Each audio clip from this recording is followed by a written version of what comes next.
žodis suteikiamas pagrindiniai turbūt šios susitikimo kalbėtojai, svečiui iš Vokietijos, vokiečių sociologijai, publicistijai, knygų autoriui Gabrieliai Kubi, kuri buvo viena pirmųjų įspėjusi visuomenę apie gender ideologijos pavojingumą.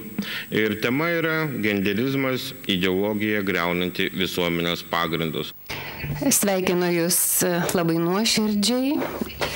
Man labai didelė garbė, jog galiu čia kalbėti būtent šioje istorinėje salėje, kurioje 1990 metais kovo 11 dieną Lietuva paskelbė savo nepriklausomybę. Aš stoviu čia ne kaip politikė, nesu politikė, kalbu ne kaip politikė, nesu kokios nors didelės organizacijos atstovė. Esu paprasčiausiai pavienis balsas. Ar girdite mane? Taip. Taigi, aš esu balsas, esu pavienis balsas, aš rašau ir kalbu, tai yra viskas. Aš buvau pakviesta atvykti į Lietuvą, jau skaičiau keletą pranešimų jūsų gražioje, puikioje valstybėje, kuri tikrai jaučia didžiulį spaudimą. Taigi vienas spaudimas yra iš Rusijos naujosios politikos, o iš kitos pusės jūs jaučiate spaudimą iš Europos Sąjungos, kuri mums tarsi suteikia laisvės, tačiau iš tiesų joms gresia, tam pagrindui gresia ir didelis pavojus. 2006 metais išleidau savo pirmąją knygą, kuri kaip tik čia Lietuvoje ir pasirodė ką tik. Gender revoliucijų, buldozerinis relativizmas vadinasi mano knyga. Jei iš ties anuomet nelabai žinojau, ką reiškia savoka gender, lytys. Ir nuo 1999 metų gender mainstreaming, tai yra lygios galimybės, tapo savoka Vokietijos politikoje. Ir šią savoką buvo manipuliuojama, nuo to laiko diskutuojama Vokietijoje. Tačiau ši savoka taip greitai įsitvirtino į Vokietijos politiką, kad visuomenėje ji nebuvo išsamei diskutuojama.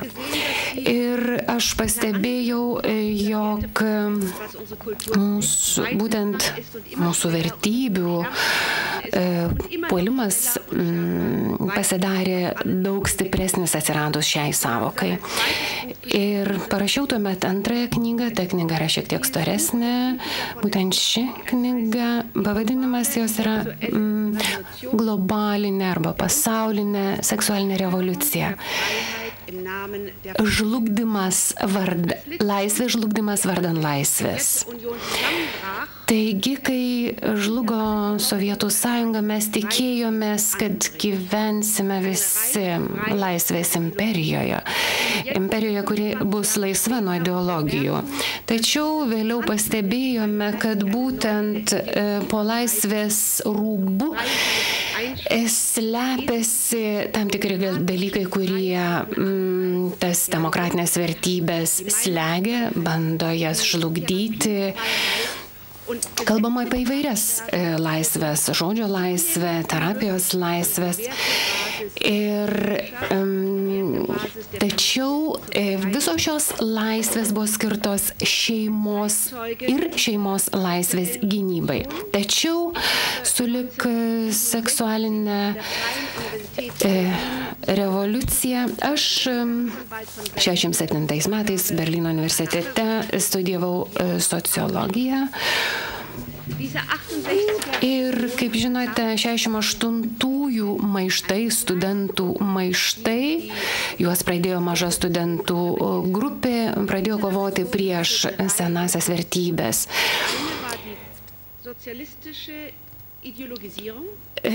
Socialistinė ideologija, jie kovojo prieš socialistinę ideologiją, kaip žinote, Prahos įvykiai, žinote, Berlyno sieną, kėlė tam tikroje grupėje ir užtarėjus, kurie buvo ir už socialistinę ideologiją. Taigi, o kova už lygias teisės be abejo, ji yra daug senesnė, kovojama jau apie 150 metų, bet kaip žinote, mes juk žinome, kad sukurti Dievo esame vienodi, turime turėti vienodas teises, bet jie įgavo tam tikrą skirtingą svorį. Taigi, tos lygios teisės, kova už lygias teisės radikalų judėjimą, feministių radikalių judėjimai gavo kitą svorį. Taigi visa tai buvo prieš istoriją. Taigi seksas kada tik nori, seksas su vaikais, seksas tarp vaikų, seksas su vaikais, visa tai buvo laikoma labai pažangu. Make love not war, žinote, tokį šūkį, kuris buvo labai garsus, seksas, o ne karas, arba daugiau sekso, o ne karo. Vokietijoje buvo labai populiarus. O toks ypatingas faktas, kurį galima paminėti, būtent šito maišo, 68 metų maišto, dabar tikrai dažnai remiamasi tomis idėjomis tiek Jungtinės tautos, tiek Europos Sąjungoje. Mėginama įtraukti šitų maištingų idėjų atgarsį į politiką ir Jungtinių tautų, ir Europos Sąjungos, ir įvairių Europos vyriausybių politikas.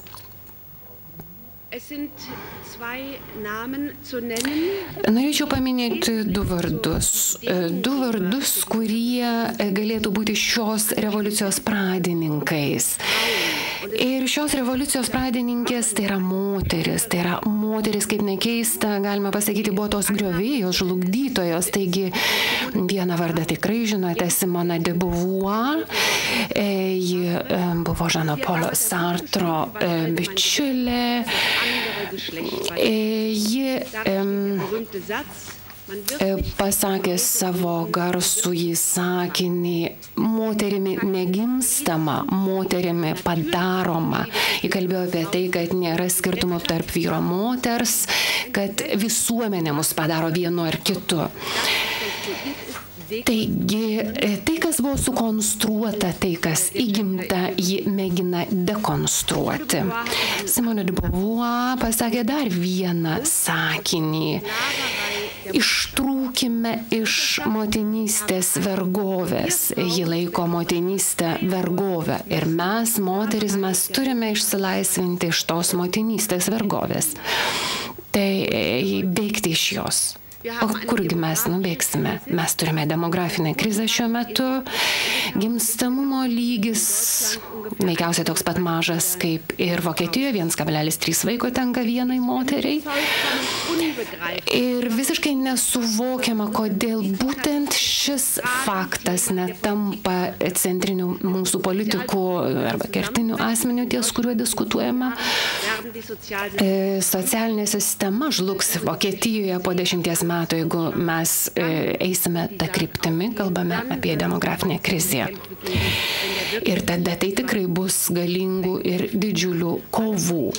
Taigi visi politikai tai žino, tačiau kodėl vis tik ta politika nedaroma tokia arba ji netampa tokia, kad būtų išvengta galimų pasekmių.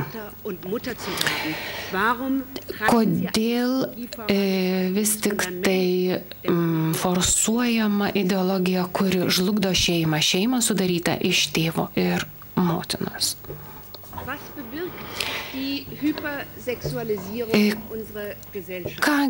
Kokią įtaką daro hiperseksualinimas, visuomenės hiperseksualinimas? Ko gero neturėčiau jums aiškinti, kad turbūt jums taip pat pažįstama, jog Iš tiesų anksčiau, kai buvau studentė, dar filme negalima buvo daugiau pamatyti daugiau nei vieno bučinio.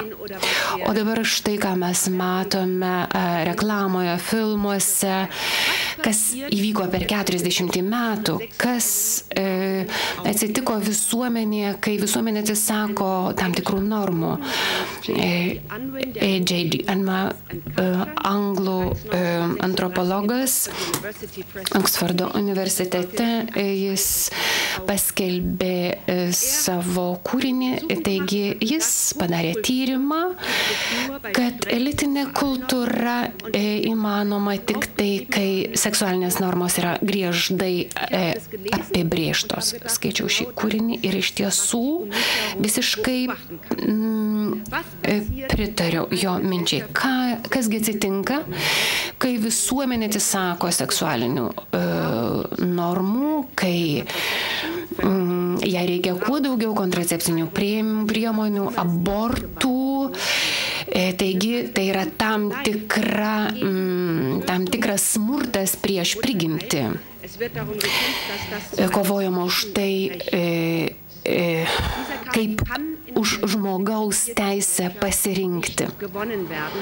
Manau, kad vis tik tai visą tai glūdi visuomenės hiperseksualizavime.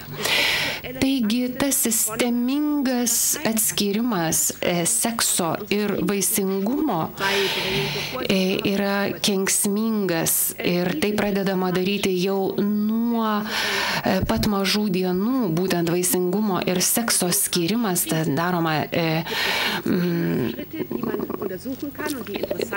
tas skirimas, tai ir yra priežastis, apie šią priežastį mes kalbame ne, tai priežastis ir yra viena iš visuomenės pernelyg didelio seksualinimo. Aš kalbu apie šeimą tik ta prasme, kaip tėtis, mama ir santuoka turinti vaikų. Yra be abejo nepilnų šeimų, yra suirusių šeimų, kuriuose be abejo būta labai daug skausmo ir jeigu aš kalbu apie šeimą, kalbu apie santuoką, tai dar kartą noriu pabrėžti tėtis, mama ir vaikas. Taigi tokia šeima, ji remiasi ištikimybę, kaip žinome. Ir jeigu mes atsisakome seksualinių normų, šeima žlunga, be abejo skyrybų kiekis didėja, daugiau nei 50%, vaikai atiduodami valstybei, gyvenančių pavienių žmonių miestuose yra daugiau nei 60%. Politikai sako, tiesiog taip yra, mums reikia įstatymų, kurie leistų reglamentuoti visas tą situaciją, status quo kokia yra, o nekalba apie tai, kaip sustabdyti tai. Ir kalba apie tai, kaip reikia visą įteisinti. Taigi, kur link veda šeimos žlugdymas, visi žinome. Visi žino tie, kurie kilę iš nepilnų šeimų, tai yra išties gilios ir ilgos psichologinės problemos, nerimas, baimė, neurozės, depresija, somatiniai sutrikimai, visokiausio pobūdžio somatiniai sutrikimai, ne tik vaikai juos turi, taip ir suaugusieji. Vokietijoje jau 20% vaikų ateina su somatiniais sutrikimais, psichiniais sutrikimais, 17% turi elgesio sutrikimų, tai kurgi mus visą tai nuves? 30% vaikų žiūri pornografinius filmus, jau mes negalime juos apsaugoti nuo pornografijos. Taigi, kokį vaizdą jie regi ir kokį įgauna apie seksualumą ir kodėlgi ES nedaro jokių kampanijų prieš, sėkmingų kampanijų, tarkim, ir prieš rūkymą, prieš pornografiją, Taigi visa tai kyla iš seksualinių normų panaikinimo, kyla socialinis chaosas.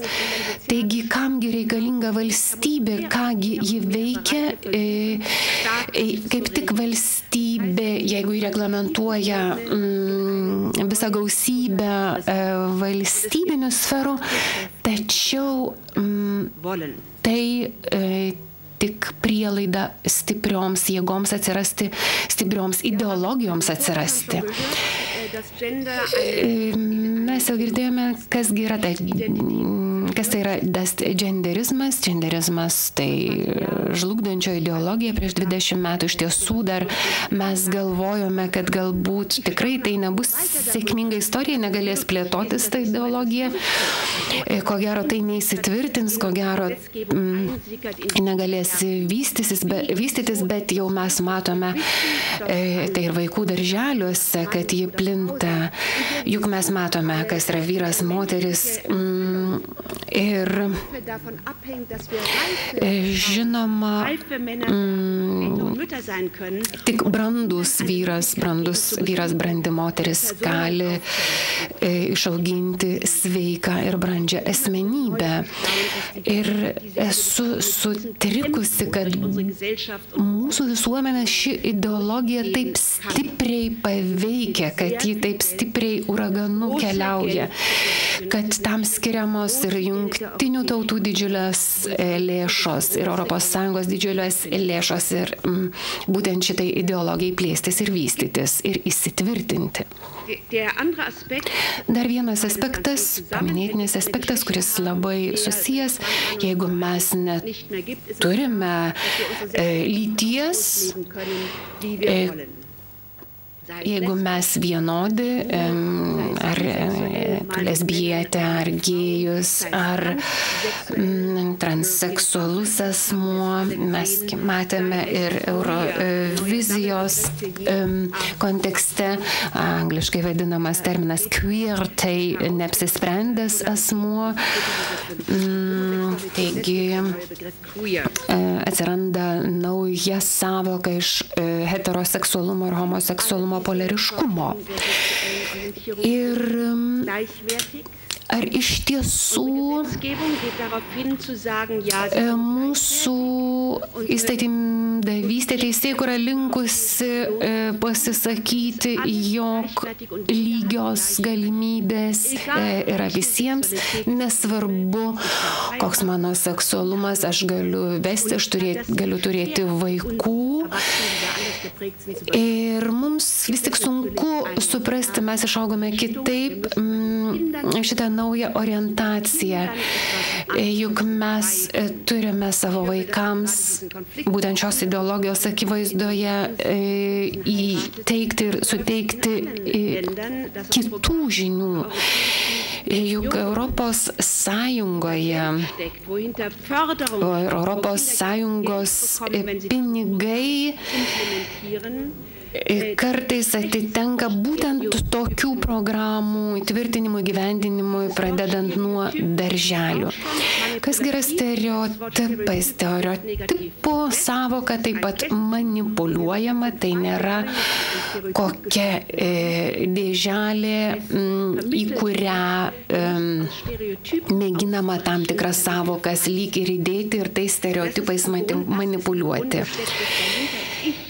Tačiau už to slypi aš kaip asmuo esu laisvas. Dabar norėčiau kai ką įterpti. Kaip tik vienoje Lifeball akcija dabar yra rengiama ir rengiamas plakatas būtent šitai akcijai Lifeball. Visas miestas bus iškabintas šiais plakatais. Adomas yra vaizduojamas.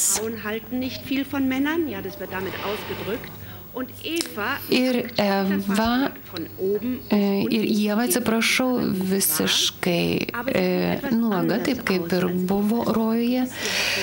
Tačiau Tačiau tame plakate Ieva turi ne tik tai krūtis, bet turi ir penį.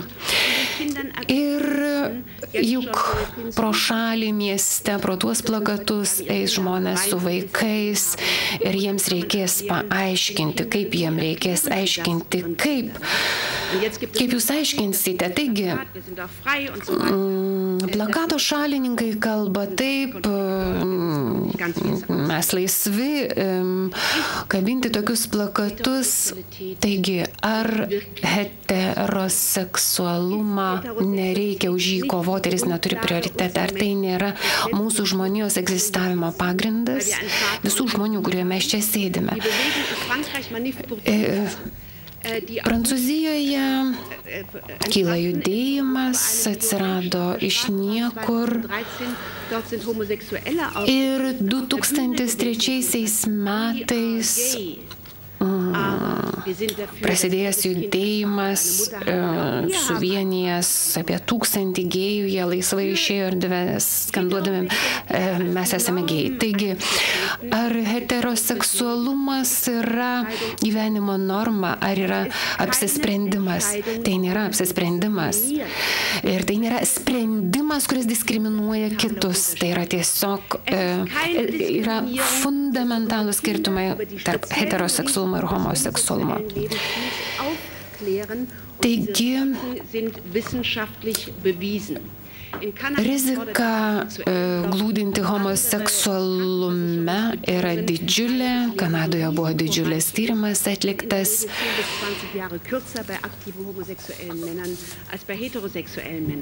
kad homoseksualų gyvenimo trukmė yra trumpesnė 10-20 metų. Taigi, mūsų pareiga aiškinti apie skirtumus, tai mūsų prievolė aiškinti.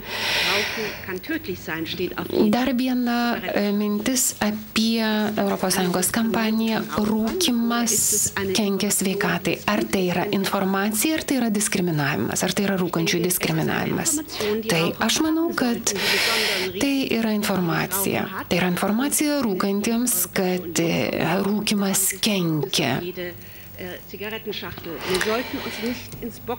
Taigi, mes neturėtumėm leistis būti spaudžiami to spaudimo, kad ar tai yra informacija, ar tai yra diskriminavimas. Taigi, tam tikrus faktus mes turime įvardinti. Vienoje yra krikščionių netoleravimo tyrimų centras ir kaupiami faktai, kaip krikščionys būtent yra netoleruojami, diskriminuojami. Šitas procesas įvairiose sąjungos šalyse įvairiai pažengęs. Skandinavijos šalyse kaip tik buvo nuteistas pastorius Prynas už tai, kad jis kalbėjo apie heteroseksualumą. Po to jisai buvo išteisintas. Britijoje vienas pastorius taip pat buvo nubaustas piniginė bausme. Taigi, tų pavienių atvejų yra visiškai nemažai. Taigi, norėčiau tiesiog pailiustruoti, kaip giliai įsitvirtinusi genderizmo ideologija. Prisiminkime Stambulo konvenciją. Kalbama daugiau apie tai, kaip apie moteris kaip apie aukas, o vyrai nuolat laikomi tarsi nusikaltėliais. Tai nėra tiesa.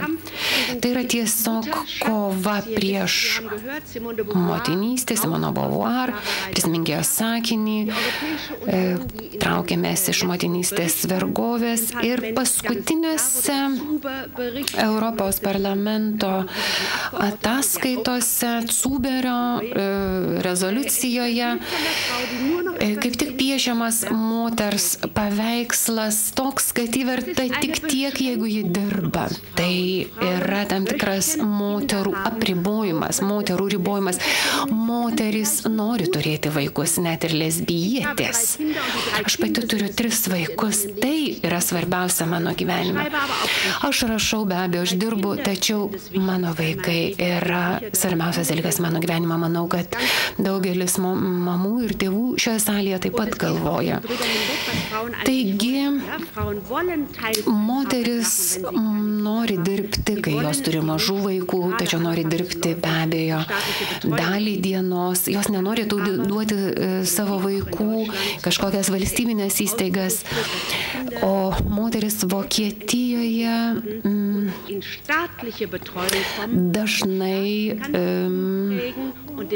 dažnai atiduoda gana greitai vaikus į valstybinės įstaigas, juos ugdyti ir juos auklėti. Taigi, abortas taip pat laikomas kaip viena iš pagrindinių žmogaus teisių. 1948 metais buvo suformuluotos žmogaus teisės, pagrindinės žmogaus teisės po Antrojo pasaulinio karo. Be abejo, reikėjo įtvirtinti žmogaus teisės, kurios negali būti pažeidžiamos. Tai yra paminėtina teisė į šeimą ir į santuoką. O pastaruosius 20 metų kovojama už tai turėti teisę ir kad ta teisė taptų viena iš pagrindinių žmogaus teisių nužudyti negimusią gyvybę. Už to slypi tikrai galingos jėgos, jos už tai kovoja. Taigi visų seksualinių normų panaikinimas, seksualumo išreguliavimas, homoseksualų partnerystės ir santuokų įtvirtinimas. Be abejo, vaikai gimsta tik iš vyro ir moters santuokos susiliejimo. Dabar kalbama apie lygiavertes santuokas. Ir vėlgi kalbama apie tai kaip apie žmogaus teisę ir mes leidžiamės įkalbami. Juk netaps santuoka tai, kas nėra santuoka. Ir jeigu bus leidžiama auklėti vaikus lygiaverčių partnerių santuokoms, ir kiekvienas vaikas be abejo visuomet norės turėti mamą ir tėtį o vaikai, kurie praranda vieną iš tėvų ir arba abu tėvus, patenka į homoseksualų santuokas arba homoseksualų šeimos rankas, jis jau kaip vaikas bus turėjęs traumą, kad jis prarado savo biologinius tėvus. Visuomenės yra apie 3% homoseksualių asmenų. Tai yra palyginti mažas procentas. Mes tiesiog, tai net nėra problema, tačiau kalbama apie galima suteikti teisę homoseksualams, suteikti teisę įsivaikinti vaikus.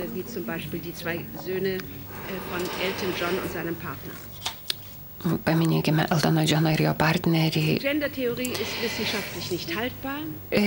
Genderizmas tai nėra teorija, kuri gali atlaikyti nėra moksliškai tvari teorija. Yra visiškai aišku. Ir taip kaip jūs, ponia vicepirmininkė, pasakėte, vyro ir moters chromosomų apibūdinimas yra kitoks. Ir tokius mūsų kūrė Dievas. Tačiau pažvelkime į mūsų smegenų, žmonių smegenų tyrimus. Skirtumai, kurie skiria vyrą ir moterį, galime pavadinti tokiais techniniais terminais, moterų ir vyrų, ir angliškais terminais hardware, software, tai yra programinė įranga ir techninė įranga skiriasi. Mūsų smegenų struktūros skiriasi, mūsų turiuomenį moterų ir vyrų. Genderizmas turi tokią teoriją, juk vyrai ir moteris nesiskiria. Tad kodėl kovojama už daugiau teisų moterims, jeigu vyras ir moteris nesiskiria? Taigi genderizmas neatlaiko jokios kritikos daugeliu savo teorijų. Genderizmas sako, kad mes galime pasirinkti laisvai savo lytį. Mes negalime pakeisti savo lyties. Keičiasi tik tai žmonės, kurie nori, heteroseksualūs žmonės nori pakeisti savo lytį ir jie tampa homoseksualūs. Tačiau jie nepripažįsta atgalinės kaitos. Kalbama apie laisvą pasirinkimą, kalbama apie žmogų, kuriam reikia terapijos. Be abejo, jisai gali gauti terapiją, tačiau kalba neina apie kažkokią prievartinę terapiją.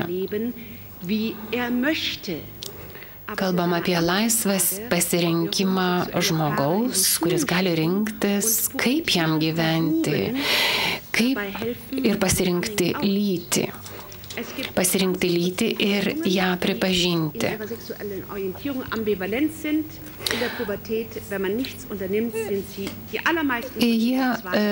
Genderizmas kalba apie tai, kad 20% jaunų žmonių, paauglių, jie dar nežino, kas jie yra.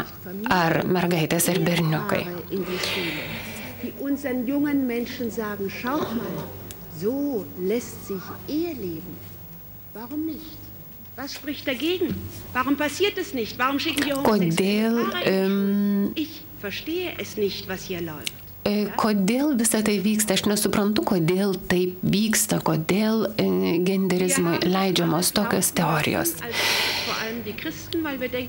Mes kaip krikščionys galvojame taip, tai yra mažuma, tai mūsų visų neliečia. Tačiau dabar Europa bunda ir per pastaruosius 1,5 metų atsiranda Europoje srovės ir mes jaučiame, kad kalbama ne tik apie mažumų teisės, tačiau kalbama apie visuomenės vertybių sistemos kaitą, apie pakeitimą. Ir keliami dideli reikalavimai šeimai ir santuomai. Reikia charakterio, reikia tvirtumo, reikia dorumo. Mes turime kalbėti apie auklėjimą kaip apie dorybės. Jeigu mes nuo pat pirmų dienų, mažų dienų vysime vaikus į hiperseksualumą, mes nesugebėsime įskiepyti kitų vertybių.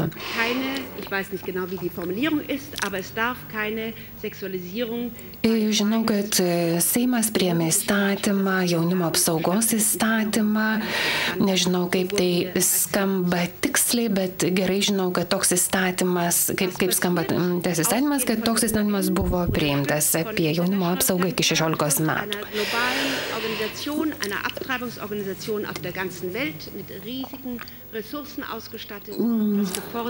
Jeigu kalbėsime apie jungtines tautas, tai yra metamos didžiulės lėšos organizacijoms, kurios yra už abortus. Taip pat prisiminkime ir norėtą priimti Estrelos rezoliuciją ir kągi tai reiškia. Pažvelgime į Pasaulio sveikatos organizacijos dokumentą. Vokietijoje yra Vokietijos sveikatos švietimo organizacija, tai yra valstybinė organizacija, kuri užsiima būtent seksualinio švietimo sklaida. Pasaulio sveikatos organizacija ir mūsų sveikatos švietimo centras išleido seksualinio ugdymo standartus. Ir kasgi tie standartai pagal šias dvi organizacijas? Tai yra masturbacijos reikalavimas nuo nulinio vaikų amžiaus iki 4 metų. Tokia yra premisa, kad vaikai yra seksualinė būtybė, privalo pažinti savo kūną kaip aistros objektą. Kitas standartas - homoseksualumas kaip normalus pasirinkimas. Jau pasirinkimas net ir darželyje. Taip pat lytinių stereotipų naikinimas tarp vaikų, taip pat vienas iš standartų lygiavertiškumo tėvo, motinos, vaiko šeima, nepilna šeima, mišri šeima ir vaivorykštinė šeima. Irgi kaip norma seksualinių žaidimų skatinimas darželyje. Taigi darželyje jau turi mokytis vaikai, kaip vyksta lytinis aktas.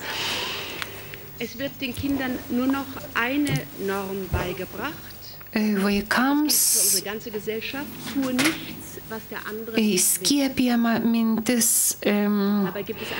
nedaryk to kitam, ko pats nenorėtum. Tačiau čia glūdi problema.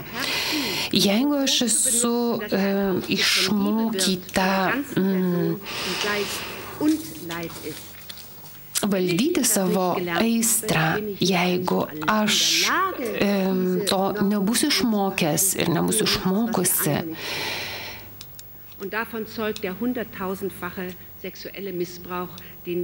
Ir kaip tik tas lytinių aistrų ir potraukių nežabojimas veda link problemų, veda link seksualinio išnaudojimo.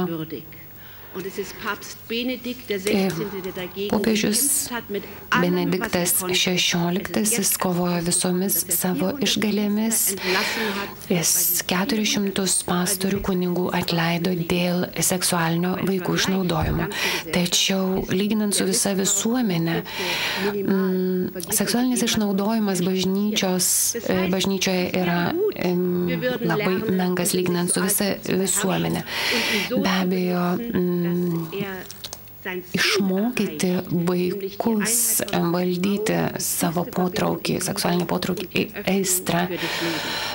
Ir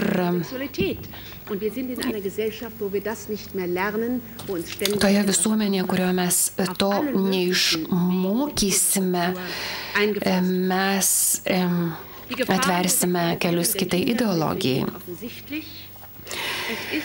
Dar vienas iš standartų pasirengimas pirmam kartui jau pradinėje mokykloje.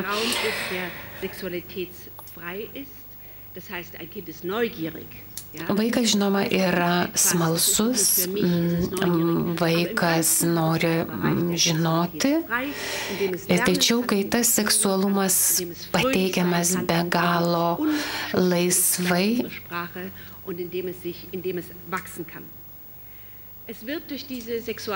ir per šį seksualinį ugdymą, per hiperseksualinį ugdymą žlugdomas gėdos jausmas. Kaip tik dėl šito jausmo mes buvome išvaryti kaip žmonės iš rojaus. Ir taip naikinama žmogaus apsauga, taigi žlugdomas gėdos jausmas jau nuo pat mažų dienų. Natürlich führt die Frühsexualisierung zu einem Anstieg an Frühschwangerschaften und Abtreibungen. Be abejo, visas hiperseksualizavimas veda link padidinto kontracepcinių priemonių naudojimo, link ankstyvų nėštumo. Be abejo, vizija, meilės vizija, šeimos vizija, ji vis dar veda jaunuolius ir vaikus. Tačiau visa tai tarsi prarandama iš akiračio ir apie tai nekalbama.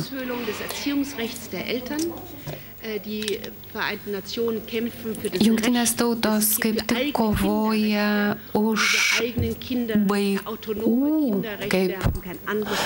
vaikų teises kaip autonominės teises, nesusijusias su tėvų teisėmis. Ir dar vienas dalykas - seksualinimas blokuoja santykį su Dievu. Tačiau gera žinia yra ta, jog yra pasipriešinimas Europoje. Kaip minėjau, jis vyksta 1,5 metų. Kaip žinau, ir Lietuvoje vyksta toks pasipriešinimo judėjimas. 2012 metais Vengrijoje buvo priimta krikščioniškais pagrindais paremta konstitucija. Vengrijos konstitucija kaip tik kalba apie santuoką, kaip apie vyro ir moters santuoką. Be abejo, pasipriešinimas buvo labai didžiulis. Prezidentas Orbanas, kaip žinote, išrinktas antrai kadencijai ir pasipriešinimo balsai, tokie garsus buvę nuo kadencijoje, jie tarsi nurimo. Turime ir pergalių. Estrelos rezoliucija žlugo. Estrela ir jos rezoliucijoje ketinta įtvirtinti mintis seksualinis ugdymas be tabų. Ji, kaip jau minėjau, 7 balsais prieš nebuvo priimta. Taigi manau, kad artėjantis Europos parlamento rinkimai, gegužės 25 dieną, galbūt iš jūsų kažkas taip pat yra kandidatas. Mes, manau, turime labai atidžiai žvelgti ir pasverti, kokias gi normas norima įtvirtinti, kokią politiką norima formuoti ir daryti, kad Briuselis nebūtų per toli, o Briuselis vis tik turi labai didžiulę įtaką ir mūsų vaikams. Visiškai nauja yra tai, kad ir katalikų bažnyčia yra pasipriešinimas, išsako savo pasipriešinimą. Slovakijos vyskupų konferencijoje tą medžiagą galima rasti taip pat internete, aiškina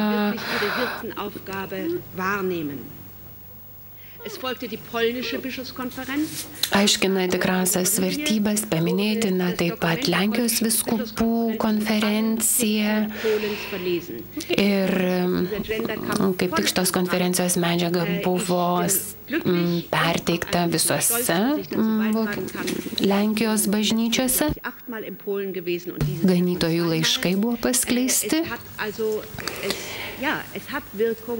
Ir visa tai turi įtaką, visa tai turi poveikį, aiškinant žmonėms. Ir 3 Portugalijos vyskupų konferencija. Čia buvo kalbama be kompromisų,